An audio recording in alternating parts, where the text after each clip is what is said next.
এলাকার বাহিরের এক মসজিদে একজন আল্লাহওয়ালা আসছে, মানুষের নিয়ে বয়ান করে আর দোয়া করে। শোনার পরে একদিন বড় ভাই ফজরের নামাজ গিয়া সেখানে আদায় করলো, আল্লাহওয়ালার সাথে কথা বলল, চোখের পানি ছেড়ে দোয়া চাইলেন, হুজুর একটু দোয়া করেন। তোমার বয়স কত? এত। বলে বিবাহ করেছো? করে না। কেন তুমি বিবাহ করো নাই? বলে হুজুর আমি আমার মনের মতো একটা মেয়ে চাইছি, পাই না। কেমন মেয়ে চাও? বলে হুজুর আমি আলেম ওলামারে মহব্বত করি, বয়ান শুনছি, আমি বেপর্দা নারী ঘরে আনবো না, এমন একজন মেয়ে আমি গরিবের সন্তান চাই যে আমার ডান হাতটা ধরিয়া আমাকে জান্নাতের পথে আগায় দিবে। হুজুর আপনি দোয়া করেন, আল্লাহর কুদরত।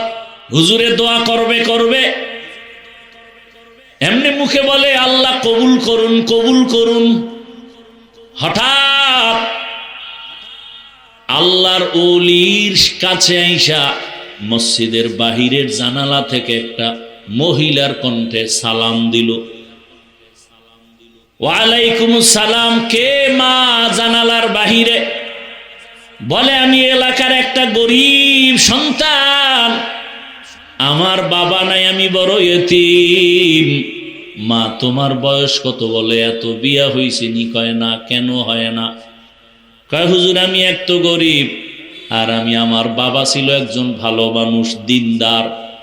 আমি আমার মালিকের কাছে কান্না করি আর নামাজ পড়ে দোয়া করি, ও দয়ার মালিক এমন একটা ছেলে আমারে স্বামী বানায়া দেও যে আমার ডান হাতটা ধইরা আমাকে জান্নাতের দিকে আগায় দিবে। হুজুরে মিটি মিটি হাসে আর কয় দেখ আমার মাওলার কুদরত। এ যুবক, তোর কথা আর এই মেয়ের কথা কাছাকাছি, মনে হয় যেন আমার মাওলা কিছু চাইতেছে। এইবার হুজুর বলে তোমার চাহিদা মতো মেয়ে, মেয়ের চাহিদা মতো তুমি। বলে হুজুর আপনি যদি মধ্যখানে থাইকা বিবাহের ব্যবস্থা করেন আলহামদুলিল্লাহ। সংক্ষেপে বলছে। যুবক মা বোনেরা ভালো করে শুনেন, বিবাহ হয়ে গেল। এই ঘটনাটা গুগলে সার্চ দিলে পাইতে পারো, নামটা শেষে বলতেছি, খেয়াল করি। ভাইরা আমার, বিবাহ হওয়ার পর মনের মতো স্ত্রী, মনের মতো স্বামী, এক হাতে তালি বাজে না, বিনা বাতাসে পানি নড়ে না। স্বামী আর স্ত্রীর মন যদি এক না হয়, ওই বাগানে সুন্দর ফুল ফুটে না। দোনোজনার মনে কেমনে? ফজরের সময় ভোর রাতে তাহাজ্জুদের নামাজে স্বামী যদি উঠে স্ত্রীকে জাগায় দেয়, স্ত্রী যদি উঠে স্বামীকে উঠায় দেয়, দুইজনে ওযু বানাইয়া এক যায় নামাজে বসে নামাজ আদায় করে। প্রতিদিন দোয়া করে, হে মালিক জীবনের একটা আশা পূরণ করেছো, কোন দিন মরে যাব জানা নাই, আমাদের দাম্পত্য জীবনের আর একটা আশা, তুমি এমন একটা সন্তান আমাদের দান করিও যেই সন্তান হবে আমাদের নাজাতের ওসিলা, হেদায়াতের একমাত্র ফাউন্ডেশন। আল্লাহর কাছে চোখের পানি কবুল। আল্লাহ তাআলা দুইজনার কান্নায় একটা সন্তান দান করেছেন। এই সন্তান আসার পরে এবার আরো কান্না, ও আল্লাহ তুমি আমার সন্তানটাকে জগৎ বিখ্যাত ওলি হিসাবে কবুল করো। এমন দোয়া মা বাবায় করছেন, জমিনে আসা মাত্র অল্প বয়স, যেটাকে আমরা যুবক বলি, সেই যুবক বয়সে গোটা দুনিয়াটাকে লাড়া দিয়ে দিছে। মিশরের ভেতরে বেঈমানেরা যখন ক্ষমতা দখল করলো, হুঙ্কার দিয়া দাঁড়ায় গেল, মুসলমানের প্রথম কিবলা বাইতুল মাকদিস, জালেমেরা যখন আক্রমণ করেছে, এই যুবক হুঙ্কার দিয়া ময়দানে ঝাঁপায়া পড়লো।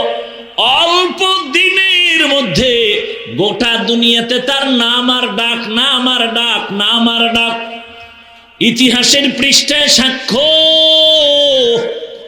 গুগলে সার্চ দিয়া দেখবি যুবক বাবা বাসায় গিয়া, এই বহুল আলোচিত যুবক হলো সুলতান সালাহ উদ্দিন আইয়ুবী রহমাতুল্লাহ আলাইহি। ইয়া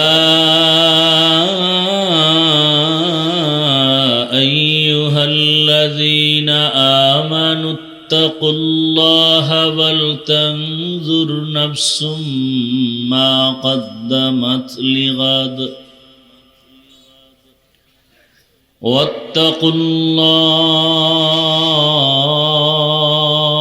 ওয়াত্তাকুল্লাহ ইন্নাল্লাহা খাবীরুম বিমা তা'মালুন।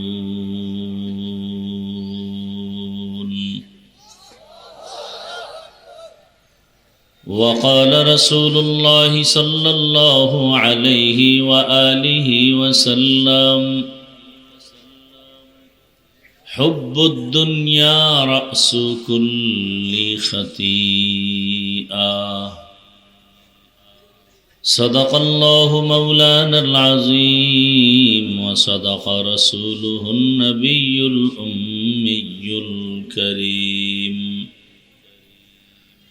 ونحن على ذلك من الشاهدين والشاكرين والذاكرين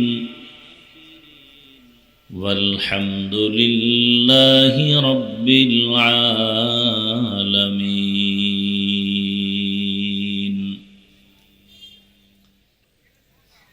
দুনিয়ার পেছনে মানুষ দৌড়ায় কেন? দুই জিনিসের জন্য দুনিয়ার পেছনে দৌড়ায়।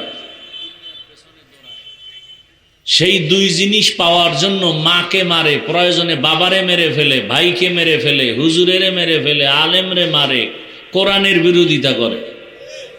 আল্লাহর জাত ও সিফাতের কসম, আল্লাহর দ্বীন ইসলাম আর আখিরাতকে বাদ দিয়া যারা দুনিয়া দুনিয়া দুনিয়া দুনিয়া জিকির করে, একটা মানুষও দুনিয়াতে শান্তিতেও নাই, সম্মানেও নেই।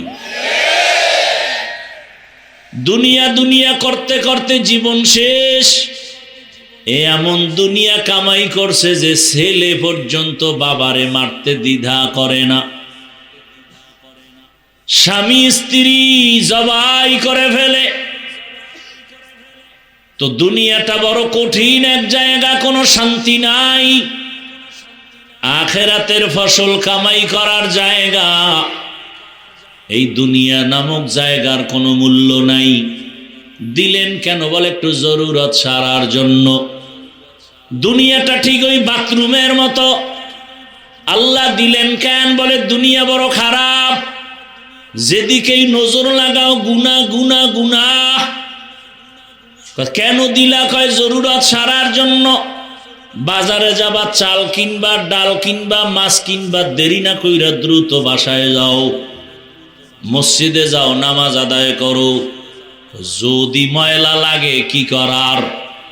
দুনিয়ার ময়লা যদি লেগে যায় কলবে, গুনার আকর্ষণ। এত সুন্দর নাচ গানের আয়োজন, যদি লেগে যায় সাবান রেডি রাখ। কলবের ময়লা পরিষ্কার করার জন্য সাবান হলো আমার আল্লাহর দেওয়া জিকির। লিকুল্লি শাইইন সিকালাহ ওয়া সিকালাতুল কুলুবি যিকরুল্লাহ। প্রত্যেকটা ময়লা জিনিস সাফ করার হাতিয়ার আছে। লোহায় ময়লা লাগবে, রেত লাগাও। কাপড়ে ময়লা লাগে, সাবান লাগাও। কলবের মধ্যে যাদের গুনার ময়লা, তোমরা আমার মাওলার জিকিরের সাবান লাগাও। যত সাবান লাগাইবা ময়লা থাকবে না।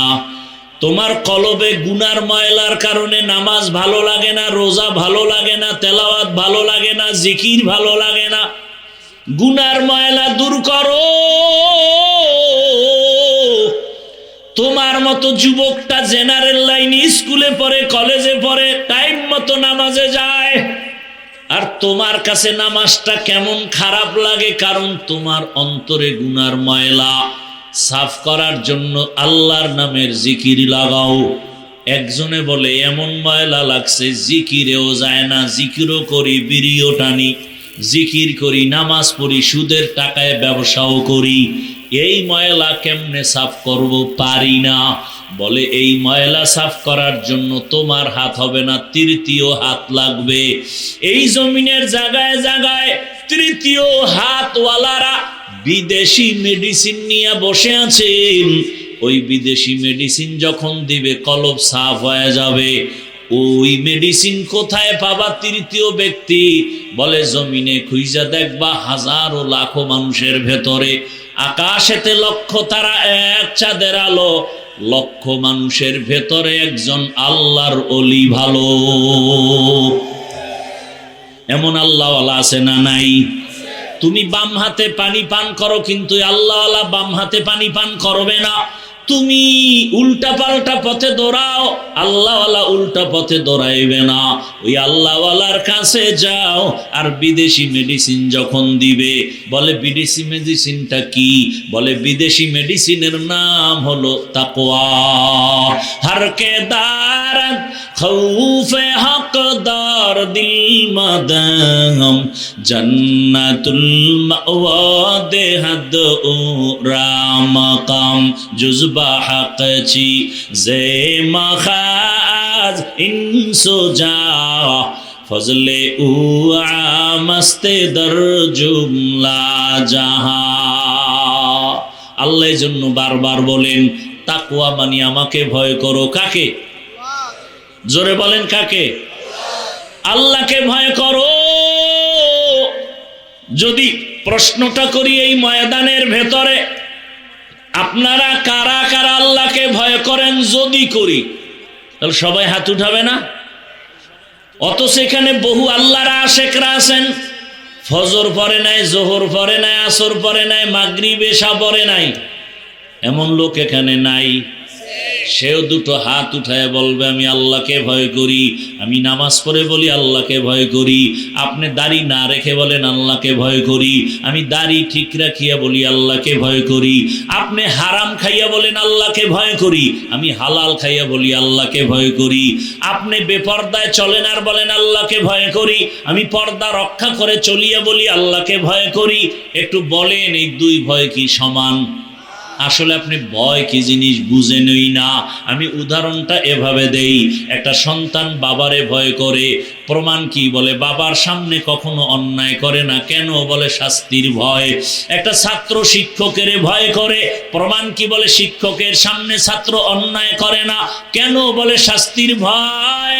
ঠিক এই জমিনে যেই বান্দা আমার আল্লাহকে ভয় করবে,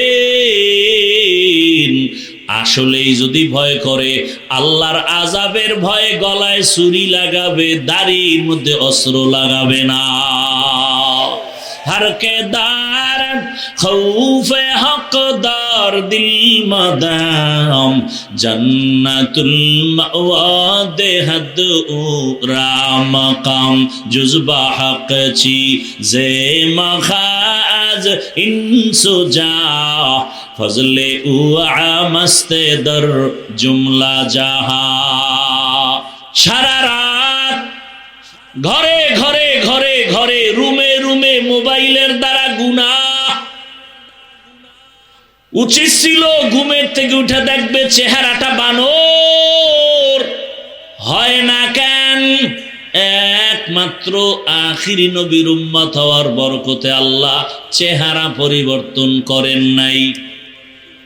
অন্য নবীদের উম্মতেরা গুনার কারণে চেহারা বানর হয়ে গেছে, আখিরি নবীর উম্মতেরটা হবে না।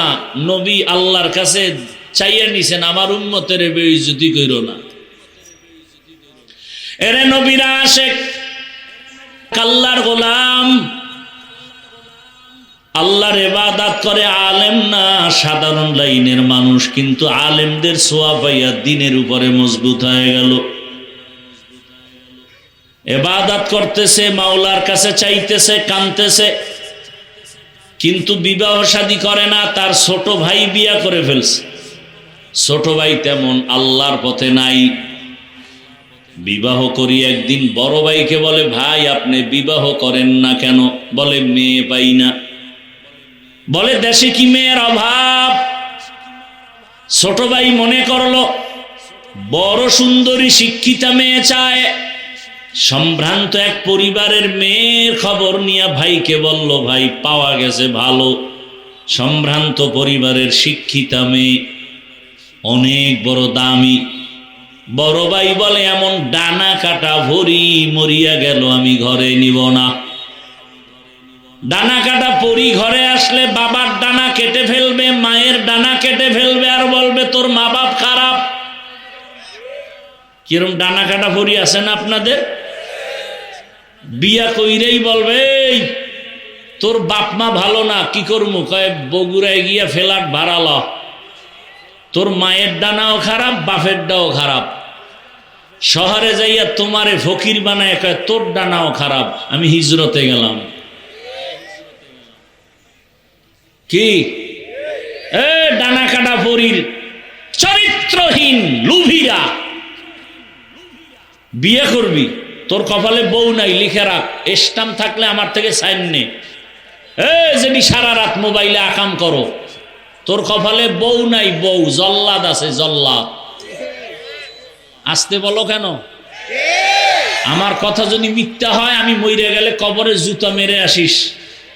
লিখে রাখ, কয়টা মাইয়ার চরিত্র নষ্ট করছো। তোর ঘরে এক মাইয়া আসবে, বউ হয়ে আসবে না, জল্লাদ হয়া।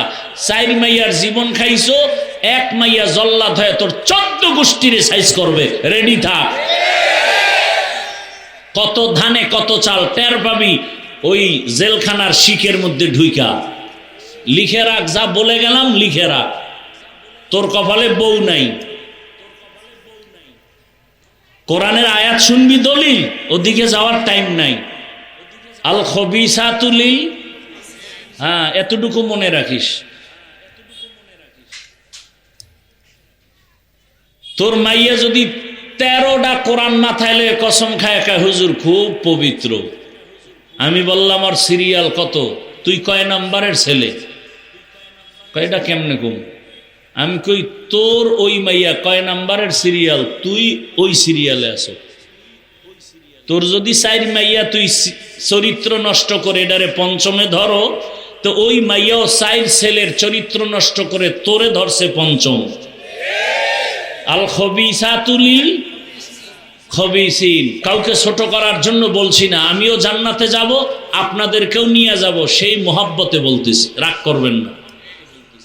ছোট ভাই বিয়া করছে, বড় ভাই বিয়া করে না, মাইয়া নাই, পাইছে ডানা কাটা বড়ি, না এই মেয়ে বিয়া করুম না। ছোট ভাই কয় তোর কপালে বিয়া নাই। বড় ভাই জবাব দিল, আল্লাহ যদি চায় তাহলে হবে, বান্দা চাইলে হবে না। এইবার কথা, তুই কি মাইয়া চাও? বড় ভাই কয় আমি এমন একটা মেয়ে চাই, যেই মেয়ে আমার ডান হাত ধরে আমাকে জান্নাতের দিকে আগায় নিবে। ছোট ভাই কয় তোর কপালে বিয়া শেষ। মাত্র 1 সপ্তাহের মধ্যে খবর আসলো, এলাকার বাহিরের এক মসজিদে একজন আল্লাহওয়ালা আসছে, মানুষের নিয়ে বয়ান করে আর দোয়া করে। শোনার পরে একদিন বড় ভাই ফজরের নামাজ গিয়া সেখানে আদায় করলো, আল্লাহওয়ালার সাথে কথা বলল, চোখের পানি ছেড়ে দোয়া চাইলেন, হুজুর একটু দোয়া করেন। তোমার বয়স কত? এত। বলে বিবাহ করেছো? করে না। কেন তুমি বিবাহ করো নাই? বলে হুজুর আমি আমার মনের মতো একটা মেয়ে চাইছি, পাই না। কেমন মেয়ে চাও?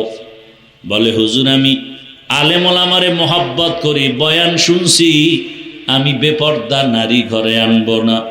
এমন একজন মেয়ে আমি গরিবের সন্তান চাই, যে আমার ডান হাতটা ধরিয়া আমাকে জান্নাতের পথে আগায় দিবে। হুজুর আপনি দোয়া করেন, আল্লাহর কুদরত। এই মোবাইলে যে আকাম করো, ভালো করার মতো কোনো লাইন কি মোবাইলে নাই?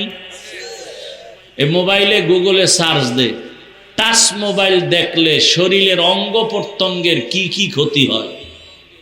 তুমি খেলে আমার উপর রাগ করো কেন? আমি তো তোমার কল্যাণমুখী, তোমার এইরকম দৈরা দৈরা বুঝাইয়া তোমার কল্যাণ চায়, এরকম বাবাও তো পাবা না।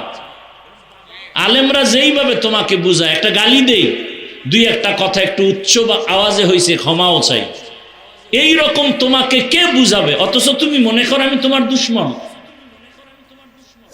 অথচ পাও ধরতে রাজি, বল যে হাফিজ ভাই নিচে আইসা পাও ধরো, আমি নামাজ পড়ব, বল আমি এক্ষণ নিচে আসি। এতটা ভালোবাসা নিয়ে কথা বলতেছি, অথচ মনে করো দুশ্মনী করি তোমাদের সাথে। হুজুরে দোয়া করবে করবে, এমনি মুখে বলে আল্লাহ কবুল করুন কবুল করুন। হঠাৎ আল্লাহর ওলির কাছে আইসা মসজিদের বাহিরের জানালা থেকে একটা মহিলার কণ্ঠে সালাম দিল। ওয়ালাইকুম সালাম। কে মা জানালার বাহিরে? বলে আমি এলাকার একটা গরিব সন্তান, আমার বাবা নাই, আমি বড় ইতিম। মা তোমার বয়স কত? বলে এত। বিয়া হইছে নি? কয় না। কেন হয় না? কয় হুজুর আমি এক তো গরিব, আর আমি, আমার বাবা ছিল একজন ভালো মানুষ, দিনদার। আমি আমার মালিকের কাছে কান্না করি আর নামাজ পড়ে দোয়া করি, ও দয়ার মালিক এমন একটা ছেলে আমারে স্বামী বানায়া দেও যে আমার ডান হাতটা ধইরা আমাকে জান্নাতের দিকে আগায় দিবে। হুজুরে মিটি মিটি হাসে আর কয় দেখ আমার মাওলার কুদরত। এ যুবক, তোর কথা আর এই মেয়ের কথা কাছাকাছি, মনে হয় যেন আমার মাওলা কিছু চাইতেছে। এইবার হুজুর বলে তোমার চাহিদা মতো মেয়ে, মেয়ের চাহিদা মতো তুমি। বলে হুজুর আপনি যদি মধ্যখানে থাইকা বিবাহের ব্যবস্থা করেন আলহামদুলিল্লাহ। সংক্ষেপে বলছে। যুবক মা বোনেরা ভালো করে শুনেন, বিবাহ হয়ে গেল। এই ঘটনাটা গুগলে সার্চ দিলে পাইতে পারো, নামটা শেষে বলতেছি, খেয়াল করি। ভাইরা আমার, বিবাহ হওয়ার পর মনের মতো স্ত্রী, মনের মতো স্বামী, এক হাতে তালি বাজে না, বিনা বাতাসে পানি নড়ে না। স্বামী আর স্ত্রীর মন যদি এক না হয়, ওই বাগানে সুন্দর ফুল ফুটে না। দোনোজনার মন এক।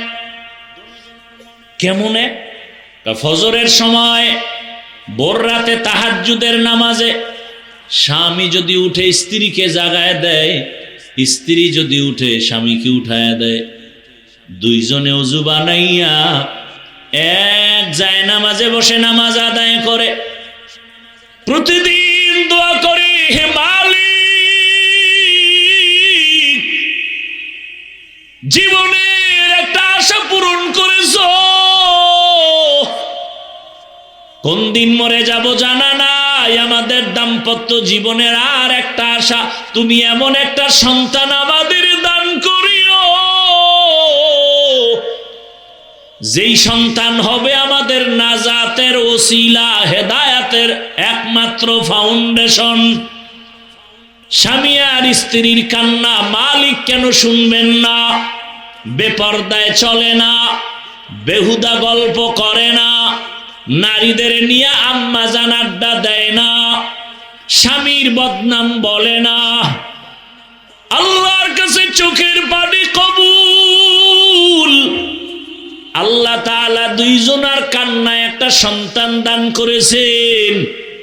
এই সন্তান আসার পরে এবার আরো কান্না, ও আল্লাহ তুমি আমার সন্তানটাকে জগৎ বিখ্যাত ওলি হিসাবে কবুল করো। এমন দোয়া মা বাবায় করছেন, জমিনে আসা মাত্র অল্প বয়স, যেটাকে আমরা যুবক বলি, সেই যুবক বয়সে গোটা দুনিয়াটাকে লাড়া দিয়ে দিছে। মিশরের ভেতরে বেঈমানেরা যখন ক্ষমতা দখল করলো, হুঙ্কার দিয়া দাঁড়ায় গেল, মুসলমানের প্রথম কিবলা বাইতুল মাকদিস। জালেমেরা যখন আক্রমণ করেছে, এই যুবক হুঙ্কার দিয়া ময়দানে ঝাঁপায়া পড়লো। অল্প দিনের মধ্যে গোটা দুনিয়াতে তার নাম আর ডাক, নাম আর ডাক, নাম আর ডাক। ইতিহাসের পৃষ্ঠায় সাক্ষ্য, গুগলে সার্চ দিয়া দেখবি যুবক বাবা বাসায় গিয়া এই বহুল আলোচিত যুবক হলো সুলতান সালাহউদ্দিন আইয়ুবী রহমাতুল্লাহ আলাইহি। এর মা বাবার কাহিনী শুনাইলাম, এইবার এর কাহিনী বলতে গেলে রাত শেষ। ভাইরা আমার, বললে লাভ কি? আপনার ছেলেটার এরম বানাইছেন, নিজেও গাঞ্জা খান, ছেলেরও গাঞ্জা খাও। নিজের মাইয়া বেপরদায় কলেজে দৌড়ায়, বউ ওদিকে পার্কে দৌড়ায়, তো লাভ কি বয়ান করে? ফজর পড়েন নাই, জহুর পড়েন নাই, আসর পড়েন নাই, মাগরিব পড়েন নাই, কি লাভ হবে? মুমিন বেঈমানের, মুমিন যারা তারা নামাজ ছাড়ে না। নামাজ কই? আজকে বয়ানের পরে যদি দেখেন মসজিদে মুসল্লি বেশি, বুঝা যাবে বয়ানটা কাজে লাগছে। আর যদি দেখেন না মুসল্লি আরো কইমা গেছে, বুঝবেন বয়ানের ফলাফল ভালো হয় নাই। পর্দার আড়ালের আম্মা জানেরা, আপনার মতো কত মা এখনো আছে বেপর্দায় চলে না, নামাজ ছাড়ে না, মোবাইলে সময় নষ্ট করে না, স্বামীর মাল হেফাজত করে। ও আমার যুবক, বিদায় বেলা বলে গেলাম, মা বাবার দোয়া নিয়ে এখনো সময় আছে, তওবা করো। ডাক্তার যদি হও, আদর্শবান ডাক্তার হইও, আদর্শবান ইঞ্জিনিয়ার হও, আদর্শবান প্রফেসর হও, ওসি ডিসি এসপি হও। আম্মা জানকেও বলবো, সন্তানটাকে ভালো লাইনে চালানোর মেহনত করেন, সন্তানটাকে কোরআন পড়াবেন। ডাক্তার হইয়াও কোরআন পড়বে, রুগী দেখবে, নামাজ পড়বে, মা বাবার জন্য দোয়া করবে। এমন একটা কোরআনওয়ালা ডাক্তার দুনিয়াতে রেখে যাবেন, কোরআন পড়নেওয়ালা ইঞ্জিনিয়ার বানাবেন। এখনো সময় আছে, যারা এই লাইনে নাই তওবা করেন। দুনিয়ার হায়াত আর কয়দিন, আল্লাহর মোহাব্বত নিয়ে তওবা করেন। আর আল্লাহকে মনে মনে বলেন, জোরে বলা লাগবে না, মনে মনে বলেন, হে মালিক, জীবনে তো কম গুনাহ করলাম না। ও মা, ও বোনেরা, ও যুবক বাবারা, মনের আশা পূরণ করতে গিয়া পার্কে পার্কে দৌড়াইছো, এখনো কি আশা পূরণ হয় নাই? আমাকে বলো, আর কতদিন পার্কে গেলে আশা পূরণ হবে? আর কত রাত্র মোবাইল চালাইয়া গুনাহ করলে আশা পূরণ হবে?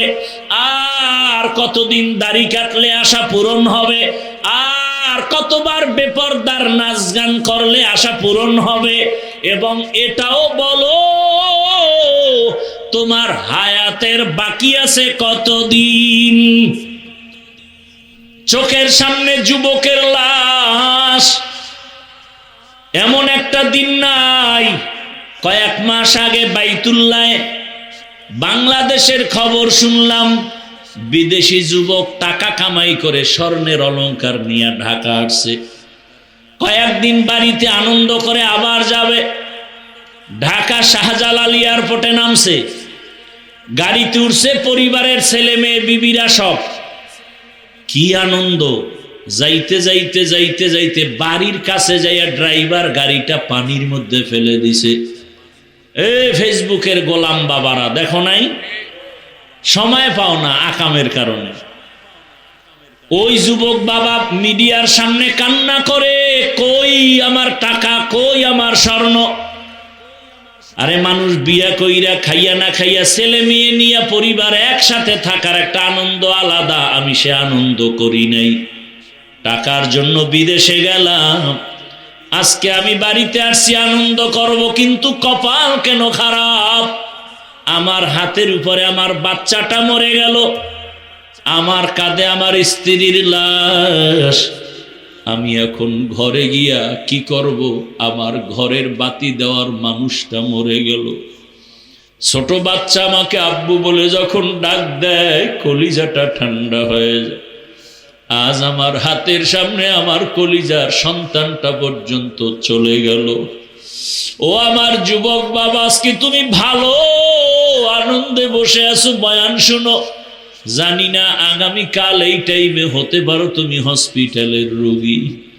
ও বাবা, গত বছরও বয়ান করেছিলাম, আজকেও বয়ানে আসছি, কিন্তু খবর নেও গত বছর যারা এখানে ছিল অনেকেই দুনিয়াতে জিন্দা নাই। আগামী বছর বয়ান চলবে, আজকে আমরা যারা আছি আগামীতে থাকার গ্যারান্টি নাই। কিসের বাহাদুরি করো রে বাবা? ওরে রাতের বেলা বাসায় যাইয়া মোবাইল চালায়া যখন শেষ বেলা ঘুমাবা, সকাল 10টা 11টায় তোমার মা বলবে বাবা ওঠো। প্রতিদিন একবার ডাক দিলে তুমি উঠে যাও। আজকের মা তোমাকে 10 বার ডাকে, সাড়া নাই। মায়ের কলিজা একটা আঘাত লাগছে, না জানি কি হয়ে গেল। মা দরজা খুলিয়া ডুইকে তোমার শরীরে টাচ করে দেখে পুরা বডি তোমার ঠান্ডা এবং শক্ত। মা একটা চিৎকার দিয়া বলে, কে আসো? আয় আয়, আমার কলিজার বাবা আর জিন্দা নাই। যুবক, তুমি তখন দেখতে থাকবা আমার মাওলার কুদরতে। মা চিল্লাইবে, তোরা কে আসো? আয়। আমাকে আর আম্মু বলিয়া ডাক দেওয়ার কেউ নাই, আমার কপাল বড় খারাপ। বাবাও কান্না করবে, আমার ছেলে নাই। কত বড় আশা, ছেলে চাকরি করবে, বিদেশ যাবে, ডিগ্রি নিবে। আজ আমার ছেলে নাই, টেলিফোন করবে, বাবা ইমাম সাহেব হুজুর আমার ছেলে মরে গেছে, জানাজা না দিয়া যাবেন না। কাউকে বলবে বাজারে যাও কাফন কিনে আনো, কাউকে বলবে বাঁশবাগানে গিয়ে কবর খনন কর। আমার গায়ের গেঞ্জিটা বেলেট দিয়া কেটে কেটে রাখবে। কাউকে বলবে গরম পানি কর, চিরবিদায়ের গোসল। তোমার আমার জামা কাপড় খুলিয়া ঘরের পেছনে একটা খাটের উপরে রাখিয়া গরম পানি দিয়া মশারি টানায় গোসল শুরু করে কাফন পরাবে। মা কান্না করবে, আমারে মা বলিয়া কি ডাকবে। কাফনে পেঁচায়া যখন মসজিদের খাটে উঠাইয়া কবরের দেশে নিয়ে যাবে, জানাজার মাঠে নিবে, মা জানালা দিয়া ডাকবে আর বলবে, আমার বাবারে কই দাও। সবাই বলবে জানাজার মাঠে নিয়ে যাই, ওখান থেকে কবরের স্থানে নিব। মা বলবে, আমার বাবার চেহারাটা শেষবারের মতো একটু দেখাও, আর জীবনে দেখা হবে না। ও যুবক, মায়ের জীবনের শেষ দেখা দিয়া দিবে। জানাজা পড়ায় কবরে রাখিয়া সবাই মাটি দিয়া চলে যাবে। ওই কবরে এখন কেউ নাই, ডানে মাটি বামে মাটি, উপরে নিচে মাটি, বালিশ নাই, বিছানা নাই, বাতি নাই, অন্ধকারের ঘর, সাপ বিচ্ছুর ঘর। 2 জন ফেরেশতা 3টা প্রশ্ন করার জন্য আসবে। রবের পরিচয় দাও, ধর্মের পরিচয় দাও, রহমতের নবীর পরিচয় দাও। ওরে যারা নামাজ নাই, রোজা নাই, দাড়ি নাই, টুপি নাই, ওরা কবরে গিয়া বলবে, হা হা লা আদরি, আফসোস আমি কিছুই জানি না, কিছুই জানি না। নবী বলেন, আল্লাহ গায়েবী আওয়াজ দিবেন, ও ফেরেশতা, এই নাফরমান বেনামাজিরে আর সুযোগ দেওয়া যাবে না। আমি দুনিয়াতে কম সুযোগ দেই নাই। আমার দেওয়া সূর্যের আলো, চাঁদের আলো, পানি ভোগ করলো, জমিনের ফসল খাইলো, গাছের ফল খাইয়া। আমার হুকুম মতো নামাজ নাই, রোজা নাই। এখন আর ছাড় দেওয়া যাবে না। কবরে জাহান্নামের সাথে রাস্তা বানায় দাও, কবরে জাহান্নামের আগুন।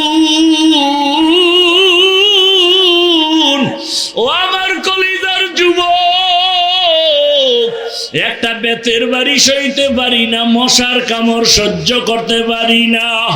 গুনাহগার হইয়া কবরে গেলে জাহান্নামের গরম কেমন করে সহ্য করবা?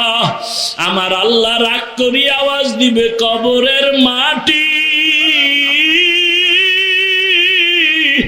এই বেনামাজি নাফরমানের দুই দিক থেকে জোরে জোরে চাপ দাও।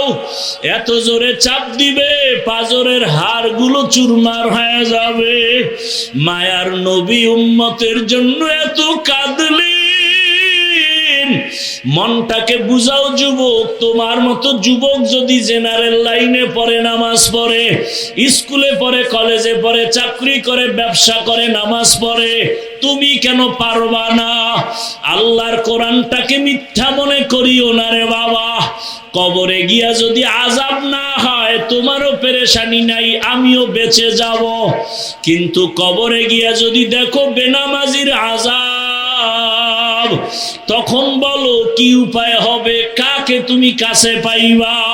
একমাত্র আমার মালিকের আপন বানাইও।